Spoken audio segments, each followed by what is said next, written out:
This week on Life and Faith. But what actually takes strength is restraint, and I'm sure we've all felt that, whether it's the bully in the schoolyard or the guy who cut you off this morning in traffic. Yeah. That restraint is really difficult, and that's what takes strength. And so forgiveness and reconciliation takes strength because it's not easy, it's not instinctive. If you go back to our basic human nature of wanting to retaliate, then it takes a lot of strength sometimes to hold back. But you're getting it right when it becomes an instinct and becomes natural to forgive. We have entered into an amusing ourselves to death moment in history. It doesn't make sense to me. If there is God, God's supposed to be free. I was 100% sure that I was sacrificing on the altar of truth my only chance for happiness in this world. Miracles don't necessarily change anybody's mind. They just get their attention. And so I had to run with my child on my back, the Easter army coming behind us. I said, gee, Uncle George, this is luxurious for a communist. Son, he said, nothing's too good for the worker, nothing.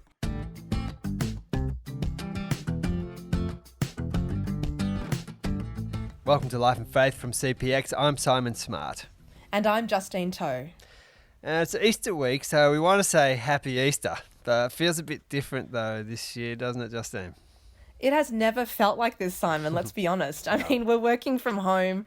I think this is the first ever Life and Faith recorded in about 4 different homes simultaneously. Yep. And everything's cancelled, So I think things look pretty grim at the moment.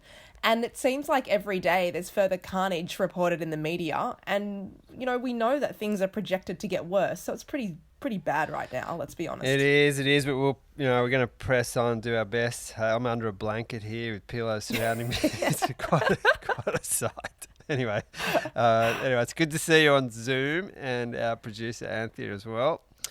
Look, it's been a shocking time news-wise lately, and not just in the last 2 weeks. I mean, we've had bushfires earlier in the year. That was a huge deal in Australia.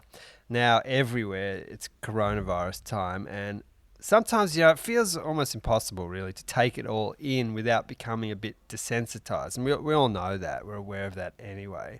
But just about everyone was stopped in their tracks, in Australia at least, when earlier this year the news came out of the deaths of 4 children, 3 from the same family, 2 girls aged 12 and 8, and their 13-year-old brother.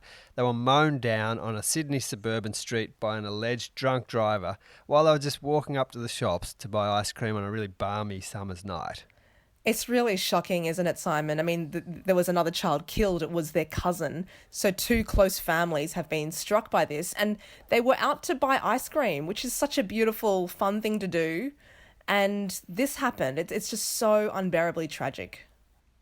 We begin tonight with an extremely difficult story to bring you. These are the beautiful faces of 4 children, siblings, 13-year-old Anthony, 12-year-old Angelina, 9-year-old Sienna, and their relative, 11-year-old Veronique. The unbearable pain of a father grieving 3 of his 6 children.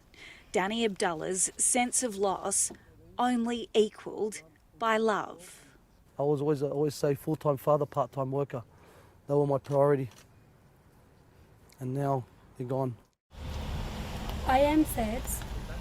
I am heartbroken. But I'm at peace because I know my kids are in a better place. So one thing I know, nothing happened unless God wants it to happen. I know the guy, he was drunk, driving on the streets. Right now I can't hate him. I think in my heart I forgive him. But I want the court to be fair, right? It's all about fairness. So I'm not gonna hate him, because that's not who we are, and that's not what our religions tell us. It's such a terrible story and so tragic, so horrifically sad. But I remember that it was the response of the parents of the kids that was so astonishing. The children's father, do you remember this, Simon? Daniel Abdallah, he was quick to say they've gone to a better place. It's quite incredible, really. And Leila, his wife, the children's mum, she was somehow able to talk about forgiveness for the driver and her refusal to hate him because, as she said, that's not who we are. Who are these people, Simon? I mean, because no one can believe this reaction.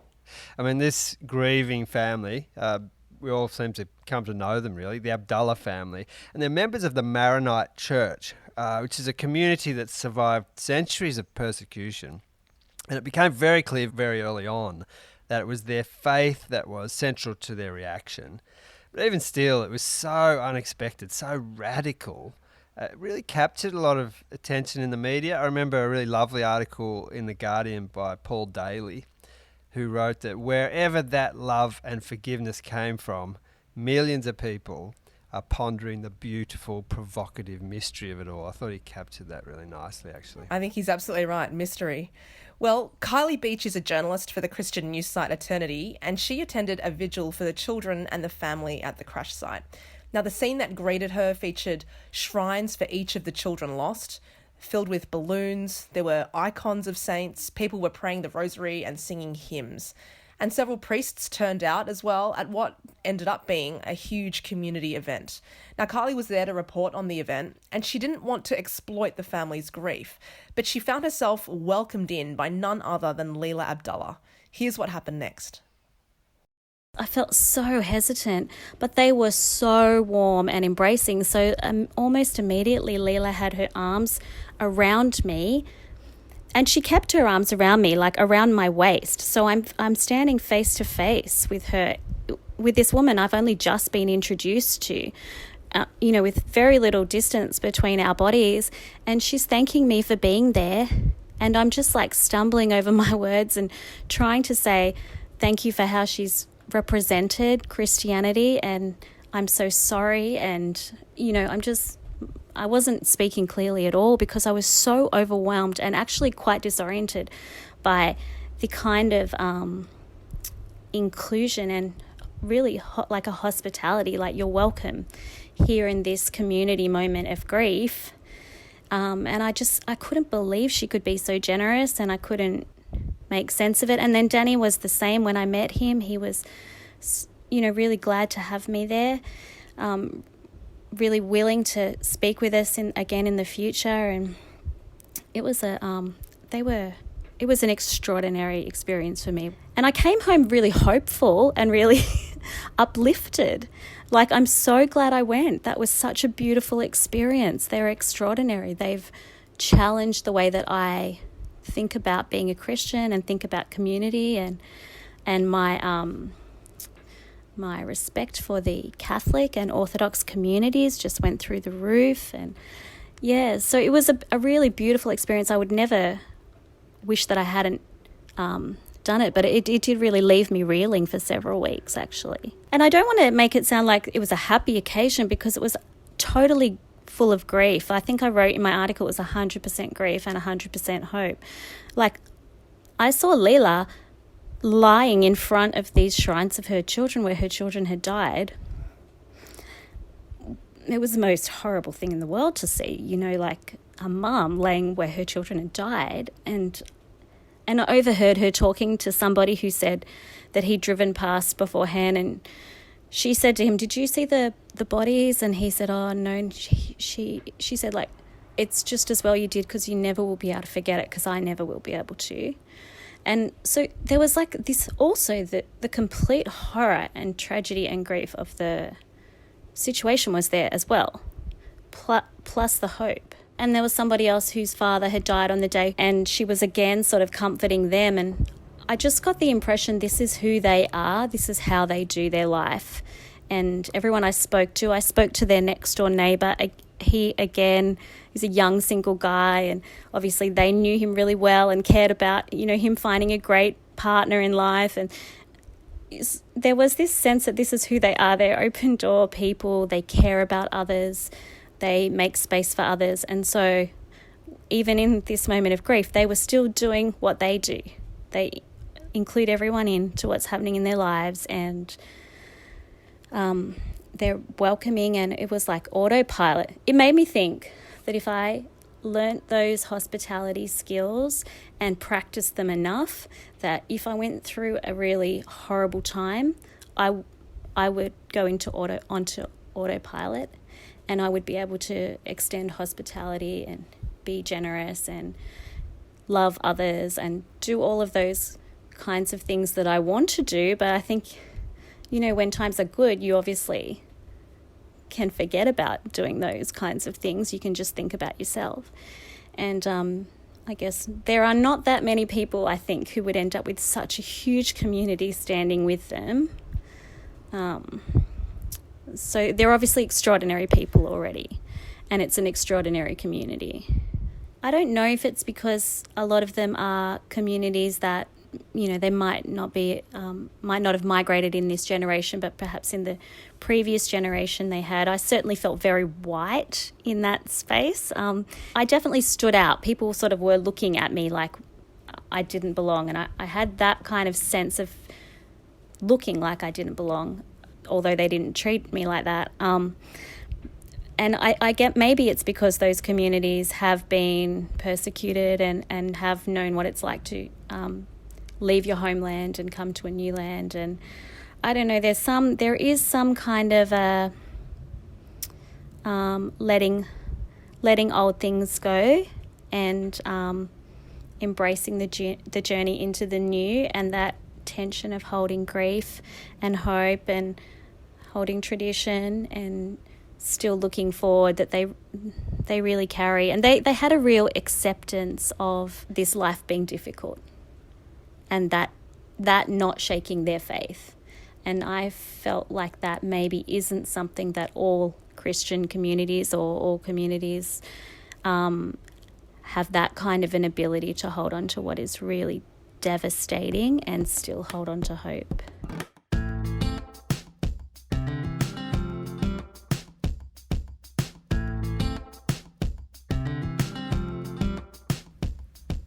You're listening to Life and Faith from CPX, and that was Kylie Beach, who's a journalist, and Justine. We're talking about forgiveness in the lead up to Easter. But you're a mother of young children. How did you feel when you heard this story? It's pretty shocking, isn't it? It's awful. It's every parent's worst nightmare, and that's so cliche to say, but it says it very clearly. And the fact that it's so senseless and tragic, like it's just terrible, a terrible loss. And it's unimaginable what that family has gone through. And to hear Kylie talk about how Leila is still managing to be upright and talking to people, and not just talking to people, but to be looking out for them, is just extraordinary. Yeah. And it's so, you would not predict that this would be possible at this time, but somehow it has been possible for this woman. And Kylie said that this is who Leila actually is. And I think there's something really profound and mysterious in that. And maybe it's somehow connected to her ability to want to forgive the guy, right? But, you know, having said all that, it's so difficult to think of, you know, forgiveness as this instant response. Yeah, how to make sense of this. I mean, if forgiveness is anything, typically it's not quick. It tends to be a process, a back and forth, and maybe living into it over time. But nonetheless, you get challenged, don't you, by some of these bold kind of radical acts of forgiveness. I mean, last year I interviewed the Coptic Orthodox Archbishop of London, Archbishop Angelos, and we're going to hear from him now because his story is closely related to this theme of forgiveness. He told the story of 20 Egyptian Copts who were kidnapped and then beheaded by ISIL in 2015. Many people would remember this horrible story. There's also another man there from Ghana. And while Archbishop Angelos was in Australia, he was promoting a book that had been written on this horrible episode by Martin Mosbach. It's called The 21, A Journey into the Land of the Coptic Martyrs. Here's Archbishop Angelos. We're seeing the lives of 21 very ordinary men who became very extraordinary. They were members of relatively poor families from a poor village who had gone to Libya to work and then send money back to their families. They in no way went to preach or to become Christian icons, but in actual fact, the way their story unfolded made them quite symbolic of what is happening to many Christians around the world at the moment. Yeah, so they were kidnapped while they were I think they were construction workers, weren't they? They were kidnapped and then paraded in this awful video and then executed. What were the perpetrators of this trying to achieve by such a kind of awful, callous act?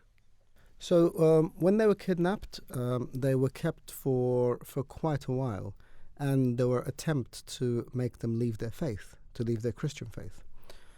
When they declined that, they were then paraded along a beach in Libya. And the purpose of this video was to intimidate.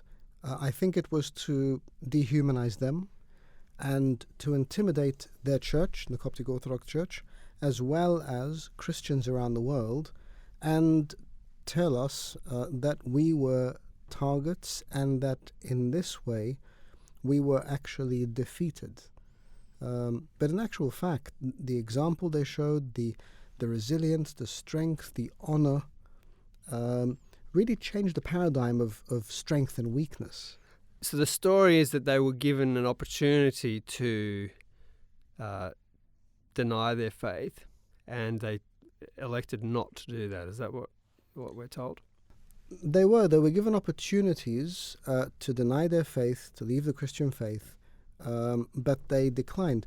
They were obviously, of those, there were 20 of them who were Coptic Christians, and one man by the name of Matthew from Ghana, who stories tell us that he said, same faith, I will stay with them, whatever happens to them will happen to me.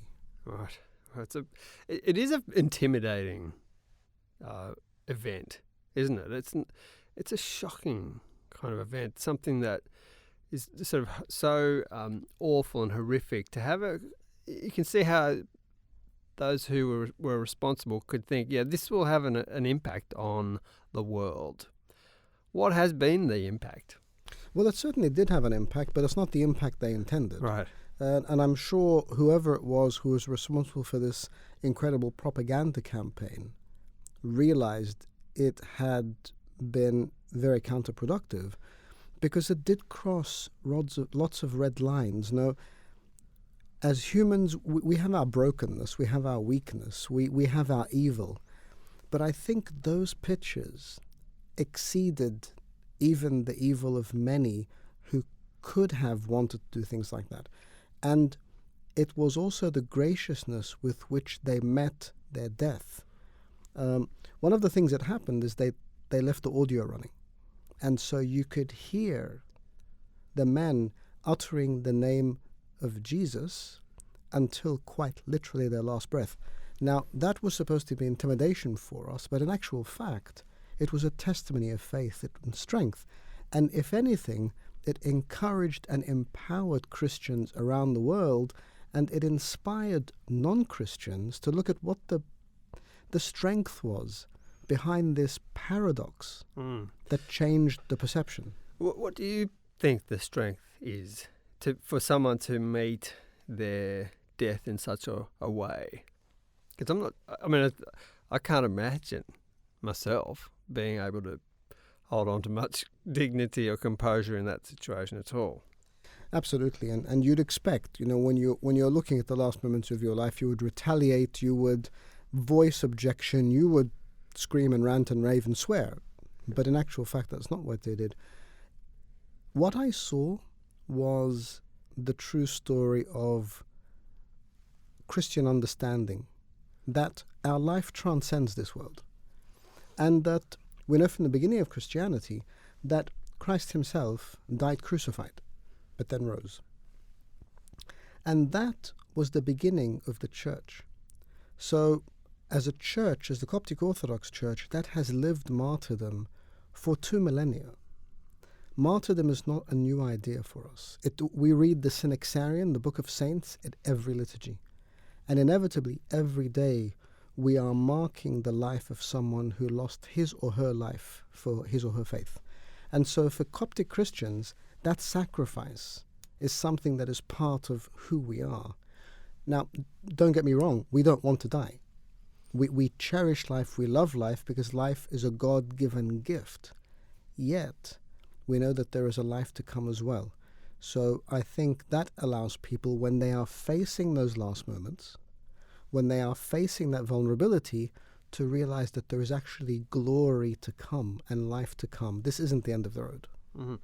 Now, I want to ask you about your reaction when you heard this news. Now, you no doubt have a responsibility to express your church's view in a manner that's fitting the office. But what about in your private moment when you heard that news? What was that like for you? I remember the day like it was now. It was a Sunday evening. I was in London after a day at church, and I was doing a pastoral visit, and I got a call from a news agency saying, we know now that they're dead. Now, I'd been communicating with our Cairo office all day because we'd had stories backwards and forward. And they said, no, we now have video evidence they had died, and they asked me to go in for an interview. And as I was driving in, I felt that people were waiting for a response because there was this uncertainty all day. So I pulled my car over and I sent out a tweet saying it's been confirmed, the passing, we pray for them and for their families. And then I had a few characters left, and, you know, like any self-respecting, you know, person knows Twitter, you make full use of them. And so I just hashtagged Father Forgive. And I think at that point, I just felt comfort. I went into that first interview, and I did, in those 24 hours after that, probably about 30 interviews back to back the following day. And the question was constantly, how can you speak about forgiveness? Yes, that's my question too. So you were speaking about forgiveness right from the beginning. It was the first instinct I had. The first instinct I had, and it really was, I don't know where it came from, but I felt that was the right thing to do. And having spoken to people, members of our community around the world after that, they said that that message really brought them peace and calm. You know, our first instinct is sometimes inflammatory or sensationalist.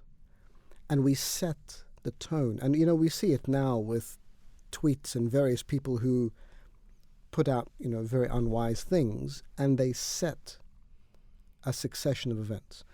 Whereas while we are able, if we instill a sense of peace and calm, and not blurring lines, not saying nothing happened, it did happen, it is tragic, it is sad, but we pray forgiveness.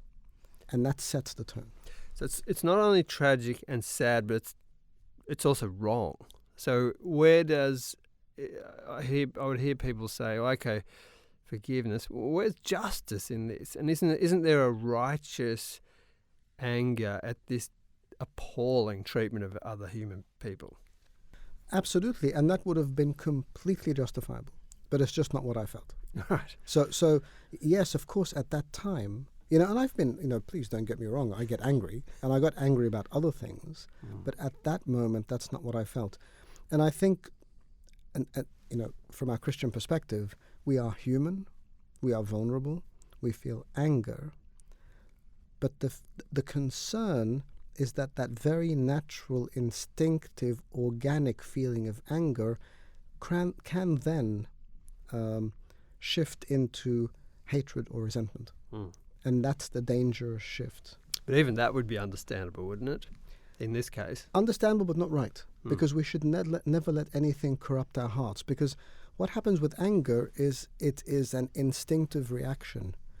But things like hatred and resentment are a violation of the heart, which makes me deal with people differently and clouds my ability then to forgive. Because I can be angry and forgive, but hatred is something much more difficult to deal with. I think I'm going to ask you about forgiveness broadly then.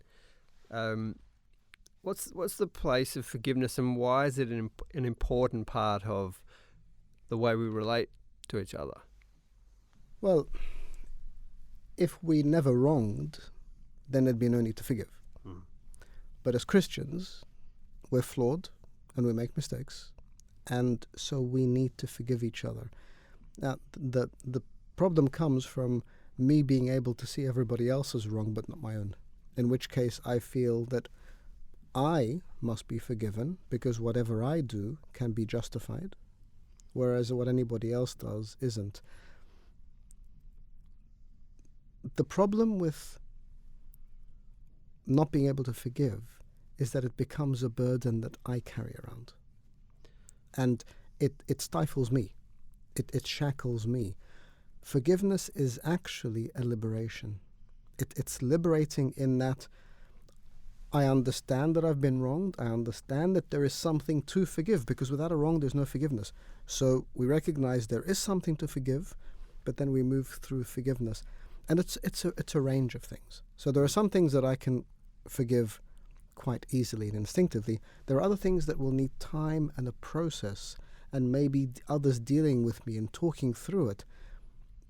Forgiveness is not always going to be instantaneous, but we should always try to move towards it.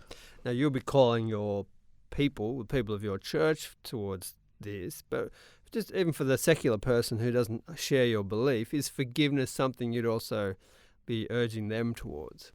Well, I don't think forgiveness is just about belief. Yes, it's part of the Christian message, but what I said applies to everyone. Anyone knows, even if they have no belief at all, that feelings of anger and holding on to those feelings become crippling. You know, you don't want to walk into the same room as someone. You don't want to face a certain situation. You cannot cope with a certain individual. And that becomes a pattern. And so that liberation comes from the fact that I've got to do a variety of things. Either I have to face you and say, listen, you've wronged me, we need to talk this out, in which case you can forgive you. And sometimes, you know, the person in front of you is never going to take responsibility and never going to face up to the problem, in which case I need to process this myself for my own good. Yeah, that's much harder, isn't it? When the person doesn't want to even accept that they have wronged you at all. Absolutely. Why is it so hard to forgive people? Because I think it's hard. It's hard to forgive people for even small things, let alone some of these big, monumental wrongs that people commit against each other. You know, going back to the Libya martyrs, even more inspiring than their own witness was the witness of their families. Yeah, And so this is a big part of the story, isn't it? What happens absolutely. back in these communities? Because there's some extraordinary reactions there. The extraordinary reactions were women who had lost fathers, brothers, uncles, sons, suddenly coming out and saying, well, actually, I forgive. And that is superhuman. It comes from, you know, as a Christian, I would say it comes from a very deep faith, a realization that we need to transcend the mortal brokenness of this world and be able to say that we are forgiven. As humans, we are forgiven, and so we need to forgive as well. But in the secular context, I think that would come from a realization that I am hurt, but that hurt is never going to go away until I start to forgive. And it was part of a healing process. The book that you're part of, involved with and launching here in Australia, is the book telling the story of this community, isn't it? What was the author? What did he come across when he started investigating these communities? So the author, Martin Moserbach, who is a German Catholic, note that from the very start of his visit to this village, there was a sense of jubilation and defiance. He said he didn't walk into households that were sad or broken. He went into households that had pride in their sons and fathers and uncles, in the fact that they had witnessed to their faith. And that's just a very deep-seated faith. Now, for a non-Christian, you know, that may... strange. It's going to be strange. And it's going to be strange that in August of 2013, when in Egypt 100 of our churches and places of ministry were attacked simultaneously in 48 hours, there wasn't a single act of retaliation. And in actual fact, Christians went out and wrote on the child walls of their churches, "You shall love your enemy." So there are things that come instinctively, but that is the beauty of that. And I would invite Christians and non-Christians alike to really focus on this gift of both forgiveness but then reconciliation. There'll be some critics who would say talk of forgiveness in these types of situations is just weakness. it's sort of lying down and allowing people to mistreat you. How would you respond to that? I think the easiest instinct is retaliation. Someone hits you, hit them back. But what actually takes strength is restraint, and I'm sure we've all felt that, whether it's the bully in the schoolyard or the guy who cut you off this morning in traffic. Yeah. That restraint is really difficult, and that's what takes strength. And so forgiveness and reconciliation takes strength because it's not easy, it's not instinctive. If you go back to our basic human nature of wanting to retaliate, then it takes a lot of strength sometimes to hold back. But you're getting it right when it becomes an instinct and becomes natural to forgive. Justine, these are hard things, aren't they? Forgiveness and reconciliation, they go so against the grain of our natural instincts.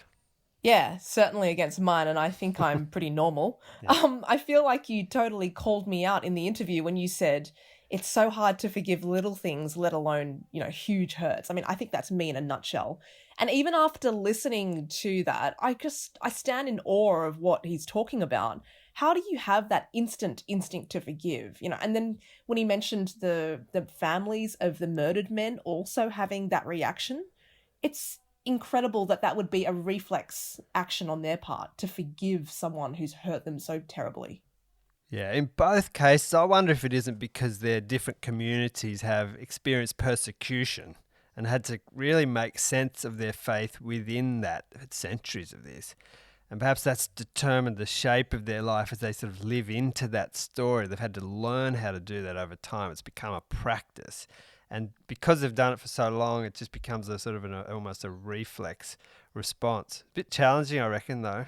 Oh, it's horrifically challenging. I mean, and if you're right, it suggests that the only way to inhabit forgiveness is to lean into it. And you lean into it by suffering. I mean, no one wants to do that. I don't want to do that. Well, not chasing after it, I have to say. But look, it is Easter week, and the account of Easter is really such the archetypal act of forgiveness, where, according to this story, that God himself takes on the failures, absorbing the costs of all the cruelties, the thoughtless acts of humanity that cause grief and loss to others. And in this story, hate and grief don't get the last word. And so I suppose for both of these communities we've been talking about today, they would say that God makes forgiveness possible for all of us. And because of that, we ought to be able to forgive others ourselves. It's a really kind of powerful basis on which to attempt something as dangerous and challenging as forgiveness. Yeah, and it seems to strike me that the Easter story features an aspect that we also glimpse in these stories that we've told today of the Abdallahs and Bishop Angelos, that while it costs someone enormously to forgive, the act of forgiveness itself seems to return life to other people in a surprising way. And there's something really mysterious, but also life-affirming about that.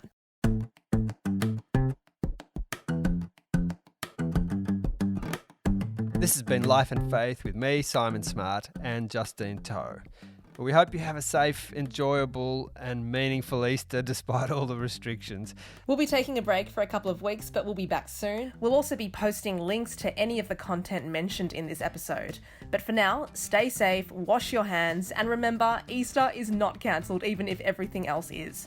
Check back for the first episode in the next series at the end of April. If you like this episode, please do share it with others who you think might enjoy it as well, in their various stages of coronavirus lockdowns and what have you. We'd also love you to leave us a rating or review. It helps get the word out.